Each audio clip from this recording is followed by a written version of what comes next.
Legendary. Good morning everybody! Soyez les bienvenus dans l'épisode 95 du podcast des copains, le podcast qui aime les transports urbains. Dit comme ça peut vous paraître étrange, mais c'est ce que vous découvrirez dans l'info feel good du jour. Nous sommes le vendredi 16 avril 2021 et je vous propose de nous détendre un peu pour terminer la semaine. Chaque vendredi est pour moi une petite victoire sur l'enfer du salariat 2.0, c'est visio, patac ou fin. Je ne suis plus qu'à une poignée d'heures dans votre espace-temps de quelques jours de congé à venir et c'est une excellente nouvelle pour moi.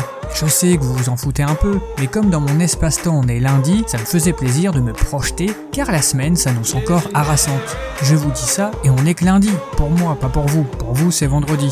Faut que j'arrête les séries de science-fiction avec des vortex moi. Bref, si vous avez du temps à perdre, vous êtes toujours au bon endroit. L'émission du vendredi, c'est parti. Are you ready? Are you ready? Better make way 'cause I'm coming through. Are you ready? Are you ready? Better make way 'cause I'm coming through. Make way 'cause I'm coming through. Make way 'cause I'm coming through. Come on, ça va. Comme ça. Mais qu'est-ce qu'on donne à ses auditeurs le vendredi? Ben oui, c'est les news.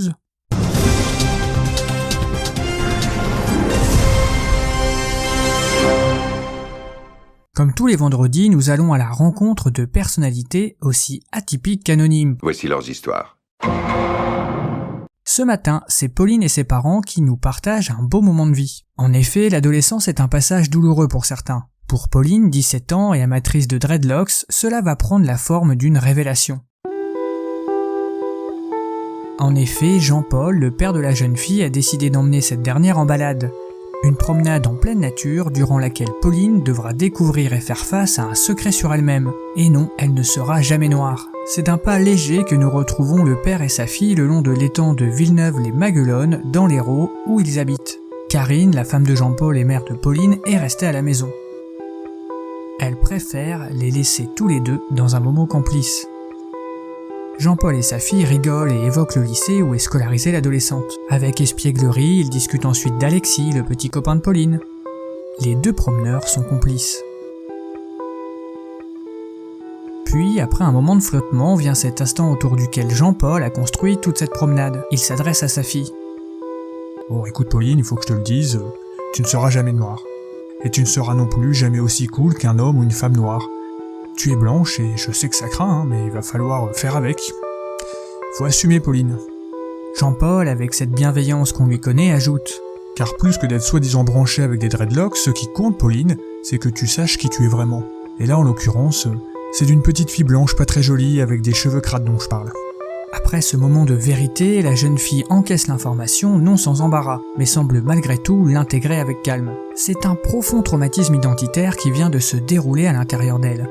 Pour Pauline, c'est probablement un long travail sur soi qui commence. Un travail sur l'image qu'elle a d'elle-même, et peut-être même grâce à une thérapie. Ce chemin difficile, elle ne le fera pas seule comme lui explique son père, qui tient à lui assurer son soutien. Tu peux compter sur moi et sur ta mère pour te rappeler à chaque fois que tu en auras besoin qui tu es Pauline. Tu ne seras jamais une rastafari jamaïcaine. Après le choc de la nouvelle, Jean-Paul et sa fille rentrent à la maison. Le dîner du soir se déroule dans une légère tension, puis Pauline part s'enfermer dans sa chambre comme d'habitude. Mais ce soir, le dernier album de Trio ne se fait pas entendre à travers la porte de la jeune fille. Son père, lui, est partagé entre soulagement et inquiétude. Bon, je lui ai laissé une tondeuse et des ciseaux sur son lit, j'espère qu'elle comprendra. En tout cas, je suis content qu'elle ait accueilli cette nouvelle avec maturité. Si vraiment elle l'assimile sereinement, alors peut-être que dans un futur proche, avec sa mère, nous pourrons lui avouer qu'elle n'était pas vraiment désirée. Vous venez de partager un chouette moment avec une chouette famille. Petit Rasta, les idées aussi belles que c'est long. Cheveux de rebelle, mais petit Rasta deviendra grand et tout aussi grand que ses parents, mais petit Rasta. Vous voyez que excusez-moi, je crois que le reporter de terrain cherche à me joindre. Oui, reporter de terrain ? Bonjour Adrien et bonjour les auditeurs. Excusez-moi de vous déranger, mais je viens d'avoir une info directement par Roselyne Bachelot. Vous m'en direz des nouvelles. Et de quoi ça s'agit, petit reporter de terrain ? Selon ce qu'elle vient de me dire, elle promet de rouvrir les salles de spectacle au plus vite pour éviter une nouvelle vague de podcasts. Ah, bah écoutez, vous me l'apprenez. Je vous balance le jingle comme d'habitude et puis je vous laisse dérouler votre petit propos. Ouais, on va faire comme ça. This is CNN Breaking News. C'est effectivement une nouvelle fracassante que vient de me partager Roselyne Bachelot.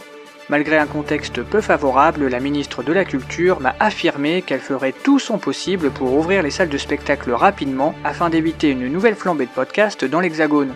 Le constat de la ministre est sans appel. On a assisté à une première puis une seconde vague très forte de création de podcasts de tout genre. Et il est temps que ça cesse, nous dira-t-elle.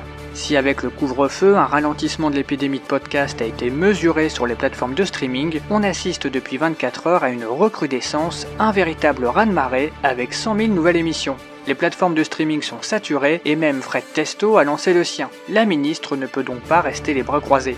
Le plus préoccupant à ses yeux reste l'extension du phénomène aux plus jeunes. Si l'infection podcastique a concerné dans un premier temps les intermittents du spectacle et les comédiens au chômage, un nouveau variant semble toucher désormais des personnes en manque de repères qui veulent qu'on parle d'eux. Une équipe de chercheurs est déjà sur le coup afin de trouver un vaccin au narcissisme, mais cela pourrait prendre des dizaines d'années selon nos informations.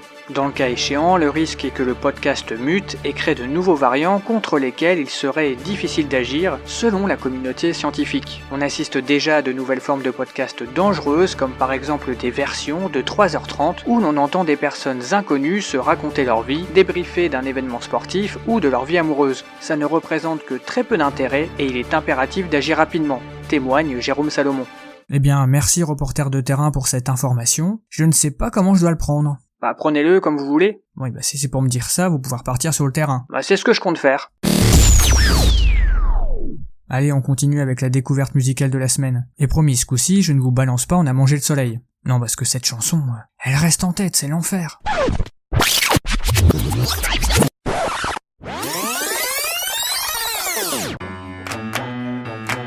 C'est eux qui m'ont donné l'envie d'aller plus vite que la musique. La vie c'est pas que faire du chiffre. Demande à tous ces grands artistes. Quand on pense à la chanson de la semaine, on ne se tourne de toute évidence pas assez vers des rencontres improbables. Pour ce matin, je vous partage un itinéraire musical. Dans un très bon album de Prodigy, The Dirt Chamber Sessions Volume 1, ils reprennent une chanson incroyable. Il s'agit du titre The Mexican du groupe anglais des années 70, Babe Ruth, dans l'album First Base. Véritable influence dans la culture hip-hop, ce morceau est une pure tuerie. Inspirée par le western de John Wayne, Alamo, elle a été enregistrée dans le mythique studio d'Abbey Road en 1972. Funky, rythmique, The Mexican nous entraîne dans un voyage temporel rock'n'roll entre Fort Alamo et Mexico. Bah on écoute. More music. We need to warn people.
J'espère que vous avez bougé votre anatomie. Cette chanson est trop mortelle.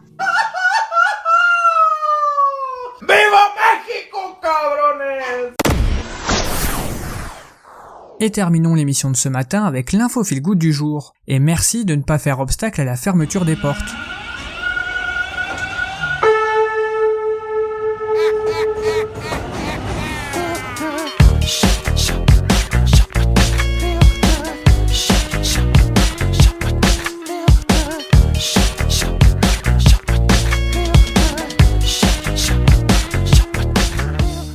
Et oui, j'ai fait un clin d'œil à ce doux message que les utilisateurs du métro lillois connaissent bien. Il y a des gens qui kiffent tellement leur métro qu'ils ont organisé une reconstitution du plan de métro de leur ville. C'est le cas de Geoff Marshall, un londonien qui a rassemblé 200 personnes sur un terrain de football. Il dit qu'il voit pas le rapport. Il a demandé à ses amis Ferrovipat, c'est comme ça que s'intitulent les passionnés de train et autres métros, tous vêtus d'un t-shirt aux couleurs des différentes lignes, de le rejoindre pour faire sa reconstitution. J'ai maté la vidéo pour vous et c'est pas ouf quand on n'est pas dans le délire.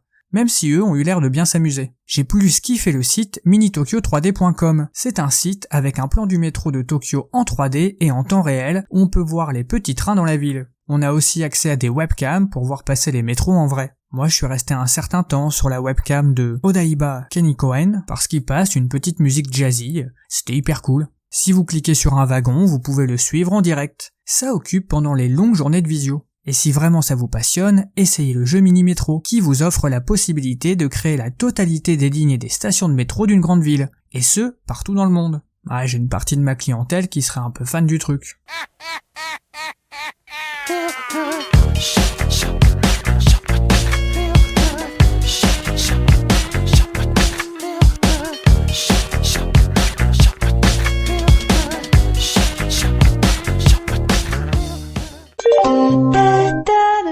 Nous arrivons bientôt au terminus de notre chronique. Votre conducteur vous offre 4 minutes d'arrêt en musique avant le terminus de notre matinale. Le podcast des copains espère que vous avez fait un agréable voyage. More music. J'ai découvert cette chanson aujourd'hui et je la trouve parfaite pour démarrer le week-end. Le titre c'est Home is Where the Hatred Is et l'auteur c'est Jill Scott Heron. On l'adore, il n'y a plus qu'à kiffer les amis. A junkie walking through the twilight. I'm on my way home.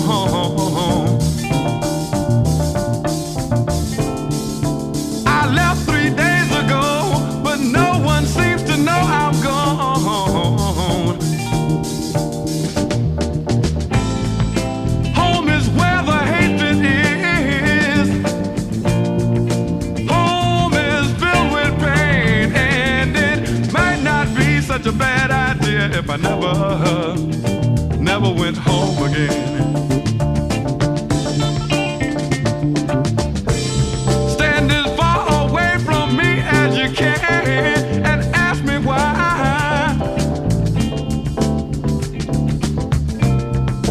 Hang on to your rosary beads, close your eyes to watch me die.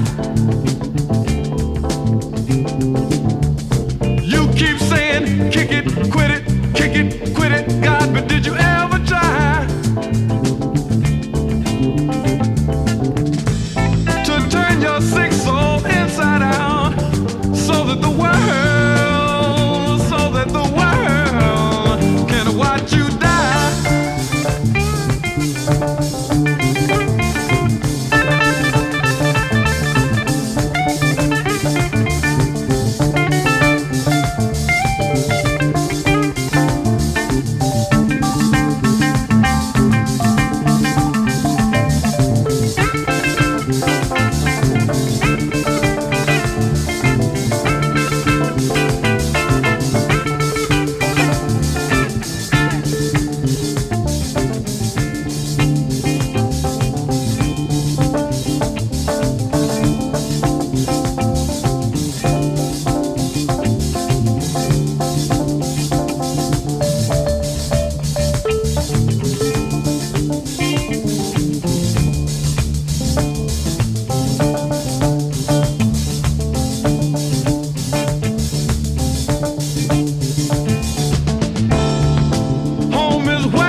yeah, if I never went home again, home again, home again, home again.